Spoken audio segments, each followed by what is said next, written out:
মই মানে ৰাইজৰ দলৰ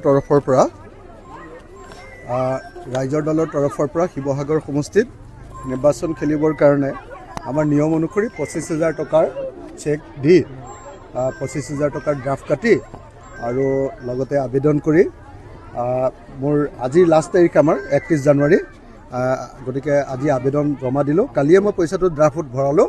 আজি আবেদন জমা দিয়া হ'ল। যুৱ বাহিনীৰ সভাপতিয়ে মোৰ হৈ তেখেতে আবেদন জনালে। মই গতিকে শিৱসাগৰৰ পৰা ইলেকশ্যন খেলাটো খাটাং হ'ল। বহুতে কৈছিলে যে ধুবুৰীৰ পৰা আপুনি খেলিব পাৰে। মানে মই শিৱসাগৰৰ এজন গৰ্বিত MLA। মই শিৱসাগৰৰ বাহিৰে পৃথিৱীৰ কোনো ঠাইৰ পৰাও ক'ৰ পৰা ইলেকশ্যন নেখেলোঁ।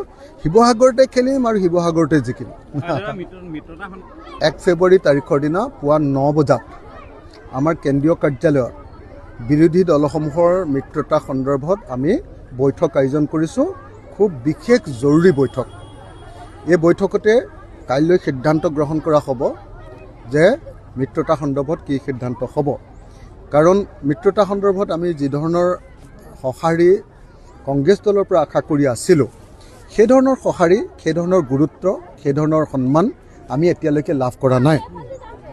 গতিকে আমি কাইলৈ ৰাতিপুৱা 9 বজাৰ পৰা আমি বিশেষ আমি আহ্বান কৰিছোঁ। অলপ পিছত যাব না প্লিজ। তো আমি বিশেষ আপোনাৰ বিশেষ কাৰ্যনিৰ্বাহক বৈঠক আয়োজন কৰিছোঁ। আৰু বিশেষ কাৰ্যনিৰ্বাহক বৈঠকত এতিয়া চেলফি নামাৰিব না প্লিজ। বিশেষ কাৰ্যনিৰ্বাহক বৈঠকত আমি কাইলৈ সিদ্ধান্ত ল'ম।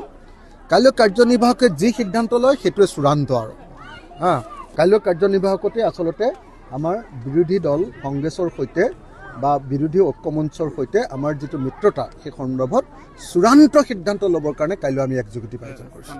কাৰ্যালয় গুৱাহাটীৰ কেন্দ্ৰীয় কাৰ্যালয়ত ৰাইজৰ দলৰ ৰাতিপুৱা 9টা বজাৰ পৰা হ'ব। 2টা বজাত সংবাদমেল আয়োজন কৰি আমি আপোনালোকক আমাৰ চূড়ান্ত খবৰটো জনাই দিম।